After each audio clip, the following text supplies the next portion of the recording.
নমস্কার, আশা করি আপনারা সবাই খুব ভালো আছেন। নতুন রান্নার ভিডিও নিয়ে আপনাদের সামনে চলে এসেছি। আপনারা ভিডিওটি শেষ পর্যন্ত দেখতে থাকুন এবং সাবস্ক্রাইব করে পাশে থাকুন। সারা মাঠ সোনালি ধানে ভরে গেছে, এ এক অপরূপ সৌন্দর্য। জমির আলের গাঁদা ফুলের গাছগুলোতে ফুল ফুটতে শুরু করেছে। দেখুন, পুরো গাছ কুঁড়িতে ভরে গেছে। কিছুদিন পর সব ফুলগুলো যখন ফুটবে দেখতে কিন্তু আরও ভালো লাগবে, পুরো গাছ ফুলে ভরে যাবে। জমির আলের চন্দনী গাছগুলোও বেশ ভালো হয়েছে। কিছুদিন পর এই চন্দনী গাছেও ফুল আসবে, তখন দেখতে বেশ ভালো লাগবে। আপনাদের সঙ্গে কথা বলতে বলতে চলে এসেছি মূলো শাকের তলার কাছে। আমাদের জমির আলেতেই মূলো শাকের তলা ফেলা হয়েছিল। দেখুন কি সুন্দর, একদম কচি আর নরম সবুজ শাকে ভরে গেছে। শাকগুলো এত সুন্দর হয়েছে, দেখেই তো তুলতে ইচ্ছে করছে। বাড়ির এই মূলো শাক দিয়ে আজকে আমি রেসিপি বানাবো। দেখুন, মা এদিকে আবার শাক তুলতে শুরু করে দিয়েছে। এই রকম কচি শাক থাকলে সামনে তুলতে তো ইচ্ছে করবেই। মায়ের সঙ্গে হাতে হাতে আমিও কিছু শাক তুলে নিচ্ছি। এই মূলো শাকগুলো অনেক ঘন হয়েছে। শাক তুলে পাতলা করে নিলে বাকি যে গাছগুলো থাকবে তাতে মূলো খুব ভালো হবে। তাই শাকগুলো তুলে নিচ্ছি, তাহলে শাকও খাওয়া হবে, আবার বাকি গাছগুলোতে পরে মূলো হলে মূলোও খাওয়া হবে। দেখুন, অনেক মূলো শাক তুলে নিয়েছি। এবার শাকগুলো কেটে ধুয়ে ফিরে আসছি। মূলো শাক রান্নার জন্য আলু ও বেগুনগুলোকে সরু সরু করে কেটে নিয়েছি, আর মূলো শাকগুলোকেও ঘুষো ঘুষো করে কেটে ভালো করে ধুয়ে নিয়েছি। আর নিয়েছি কিছুটা চিংড়ি মাছ। চিংড়ি মাছগুলোকে লবণ হলুদ ভালো করে মাখিয়ে নিয়েছি। রান্নার জন্য কড়াই বসিয়ে দিয়েছি। দিয়ে দিচ্ছি পরিমাণ মতো সরষের তেল। তেল খুব ভালোভাবে গরম হয়ে গেছে। এবার দিয়ে দিচ্ছি 5 ফোড়ন। দিয়ে দিচ্ছি কাঁচা লঙ্কা কুচি।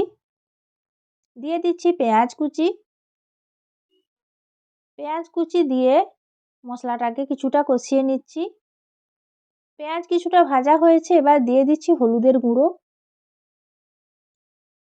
আবারও 2-1 বার নেড়ে চেড়ে নিলাম। এবার দিয়ে দিচ্ছি লবণ হলুদ মাখানো চিংড়ি মাছগুলো। চিংড়ি মাছগুলোকে আমি আলাদাভাবে ভাজিনি, চিংড়ি মাছ ভাজতে তো বেশি সময় লাগে না, তাই মশলার সঙ্গে চিংড়ি মাছগুলোকে ভেজে নিচ্ছি। মশলাটা খুব ভালোভাবে কষানো হয়ে গেছে। এবার দিয়ে দিলাম আলু ও বেগুন।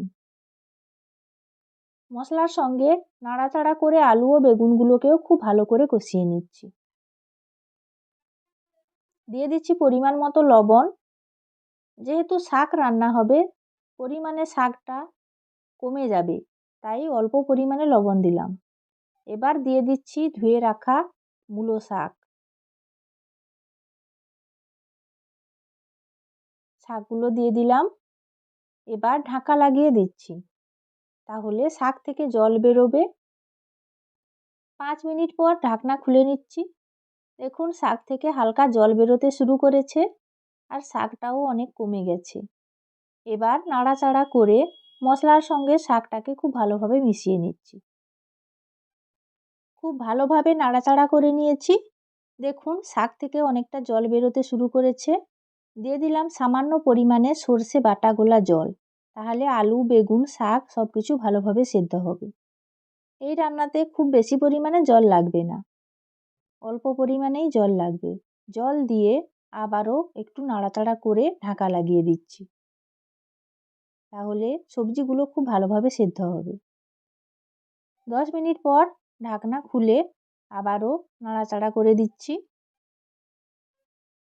বেগুন আলু প্রায় সেদ্ধ হয়ে এসেছে। এবার ধীরে ধীরে শাকের যে জলটা বেরিয়েছে এটা শুকিয়ে যাবে, আর রান্নাটাও হয়ে যাবে। দেখুন, শাকের জলটা ধীরে ধীরে শুকিয়ে গেছে, রান্নাটাও হয়ে গেছে। কতটা পরিমাণে শাক দিয়েছিলাম আর কতটুকু হয়েছে, রান্নাটা আমার হয়ে গেছে। এবার ঢেলে নিচ্ছি। তৈরি হয়ে গেছে চিংড়ি মাছ দিয়ে মূলো শাক। এইভাবে আপনারা মূলো শাক রান্না করে খাবেন, খেতে খুব ভালো লাগে।